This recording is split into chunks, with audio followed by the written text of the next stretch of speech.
As we gather on this rather chilly morning with all of the snow around us, perhaps there is a sense of what it is like in desolate places, or as is commonly called in the scriptures, the wilderness.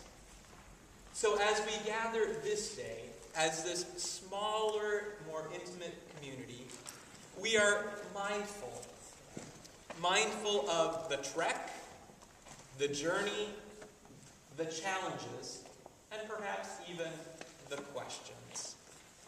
In both our Hebrew Bible reading for today from Isaiah as well as from Matthew, we have a word that is thrown out there, and that word is the wilderness. The question even of, what do you go to the wilderness to see? Now, let's step back to the Israelite people as they wandered in the wilderness. This word evokes certain connotations. It is a place where they encounter God richly. It is a place of deep struggle, both as a community and as a people of faith in relation with God. It is a place of miracles. It is a place of desolation. It is a place of learning who they are and who they are called to be.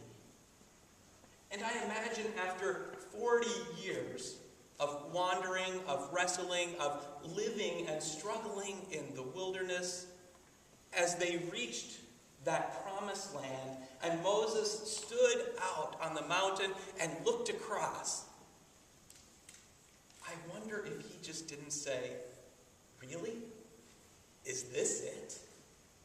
We've been wandering for 40 years in this grassy, barren area, relying on God's promise, and now here across this river, there is more brown earth, more barren trees, and this is what we have come to see?" I wonder at times, as Moses looked out across, if there wasn't that question. Really? This is what it's all about? This promised land? And it's not so different from this experience that we have in Matthew. There is this one who has been out doing his best to let people know that God's realm is drawing near, that things are being turned upside down, that their lives are being changed. He's been calling them to repentance, calling them to engage in new ways. John the Baptizer has stood in the wilderness, there at the Jordan River, and invited people into a new relationship, challenging them, asking them to look to God in new ways, to experience miracles, perhaps a little more deeply. There he was. And he ran amok of the political powers that be. He knew too much. He had the potential of upsetting the families in power. He knew about inappropriate sexual conduct that he had heard or seen in the royal family. And so he was a danger. A danger. And he ends up in prison. And from there, after living this life of calling people into relationship, of a new promise, of a new way of being for the people of Israel, he looks from his prison cell back out to that wilderness and sees Jesus out there living, doing incredible things.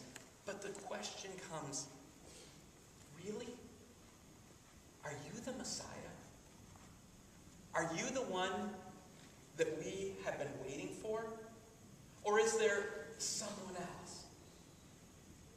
My guess is that as John looked out, he still saw the same political families in power. He still saw the same corruption in the temple. He was still struggling with people who didn't quite get the gravity of what was going on in their world today.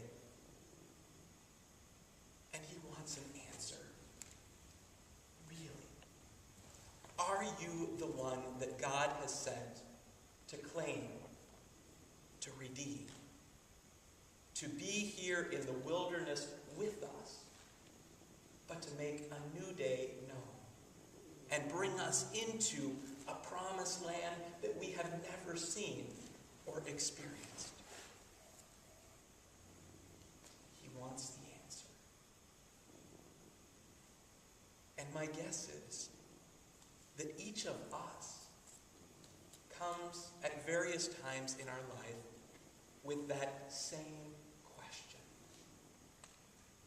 Really, God? Are you here? Are you holding that promise there in front of us? Jesus, are you really the Messiah who is turning the world upside down and calling us into a new way of living?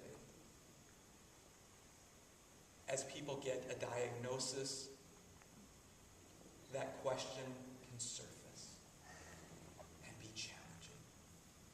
The loss of a parent or grandparent, a spouse or partner, or even a child or miscarriage.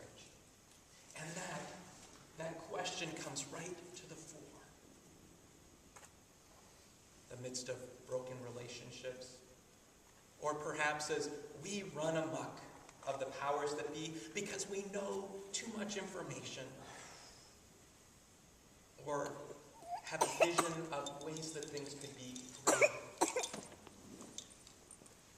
We've lived through wilderness in our own experiences, but what happens when we come to that point and the question is there?